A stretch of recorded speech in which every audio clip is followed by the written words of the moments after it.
Will come to order. We apologize. A roll call went off while we were in the middle of the hearing, which required Senator Romney and I to go over to cast our vote. But let me continue. And Ms. Ressa, voting is a vital way to hold government accountable. As you know, I have personally been banned from the Philippines for speaking out in support of those who have shown a light on the Duterte government abuses, like you and Senator De Lima, who is still unjustly detained. As you mentioned in your testimony, the Philippines has elections for president and vice president in May. What are the prospects for a return by the new Philippines government to a respect for human rights and freedom of expression post-election? Senator Markey, you know firsthand the cost of free speech. So it's hard to respond to that question because it's unclear exactly what kind of president the front runner would be. Ferdinand Marcos Jr. He is the front runner in statistical surveys. What's also unclear is whether that will translate to real votes. But what we do know so far is that he has refused to do any of the debates that are with traditional news organizations. We have seen the growth of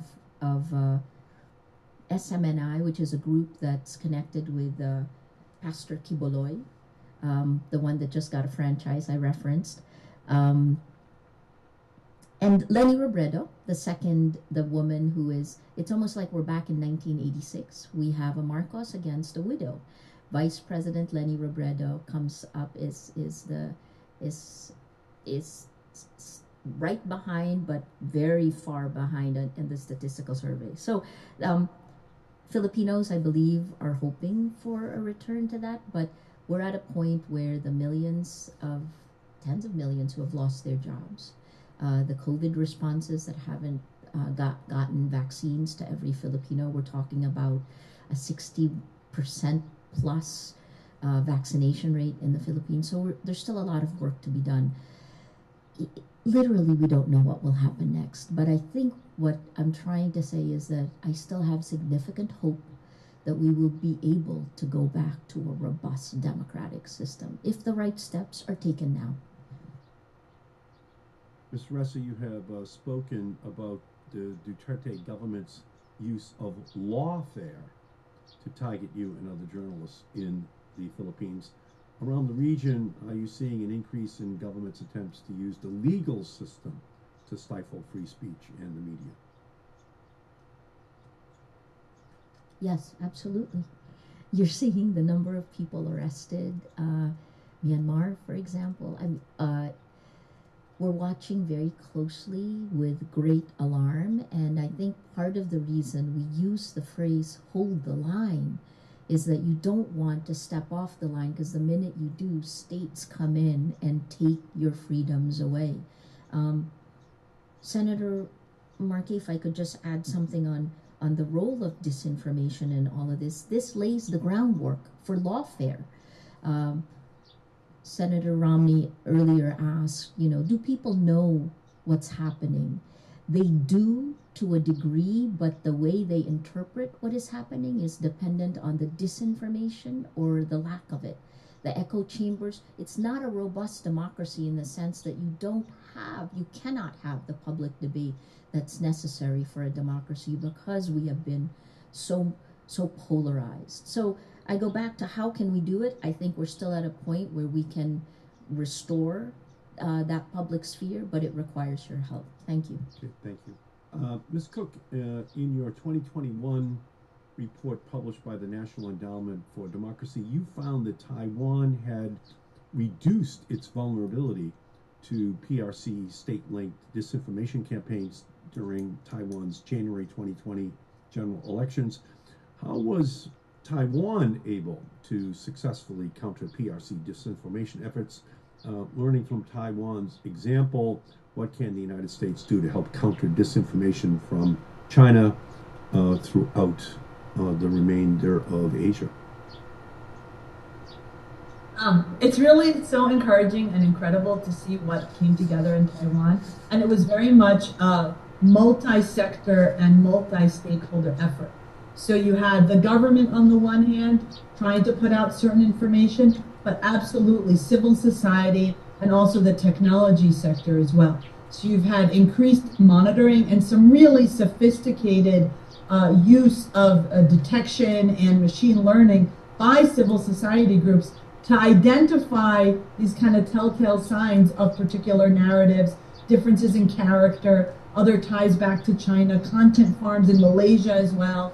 And then even working with technology companies, not only American ones, but for example, Line, which is widely used, and creating a feature where people could actually enter into their conversations like a little fact-checking bot, so kind of using bots for good, that would tie to a fact-checking civil society group. So I think it was very much like a multi-layered effort and very strategic in terms of really getting into those avenues in the information node where the disinformation was spreading.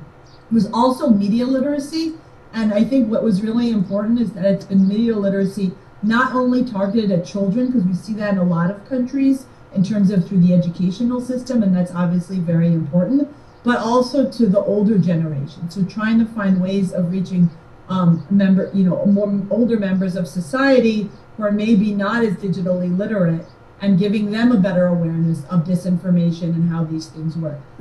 So I think that was a lot of it. And there's a lot that others in Asia can learn from Taiwan. No, thank you. I appreciate it. Ms. Sue, Taiwan, can you talk about that for a second? And what should the United States be doing in order to ensure that there is full and fair dissemination of information in Taiwan, given what the PRC might attempt to do? Thank you, Senator Markey, for the question. So I think from seeing how the PRC government has transformed Hong Kong as an international financial center with a rather independent judiciary system, and also the basic protections of freedom and also rights with our people's access to free information and internet, I think we have witnessed how capable the PRC government is into turning a rather democratic place, a democratic city or region, into a country or a region controlled completely by the PRC. And I think it is a very important lesson to be learned from the experience of Hong Kong, that the United States and other democratic governments have to take steps right now and to take concrete steps into protecting the freedom of expression in countries like Taiwan and Japan, and to provide assistance to extend our support to the media agencies in these relevant countries and regions to also cover, to provide and ensure a continuous and timely coverage of incidents and developments in oppressed regions like Hong Kong, Tibet, and East Turkestan. Thank you. And again, thank you for your great answers. Thank you to each and every one of you for your tremendous work in this area. This subcommittee is going to continue to work to shine a spotlight, but using your lives, using your work in order to accomplish that goal, so that repression, compromise of freedom, of free speech, of the press, wherever it may exist, will receive the attention of this subcommittee. So we thank you for that. And if there are no more questions, I will close today's hearing. And to our witnesses, thank you for your testimony. To the members of the committee, the record will stay open, and you will have until the close of business on Friday, April 1st, to revise and extend your remarks and submit questions for the record to our witnesses, and we would ask our witnesses to respond to those questions in a timely fashion. So this this hearing of the Asia Subcommittee is now completed, and with that, we stand in adjournment.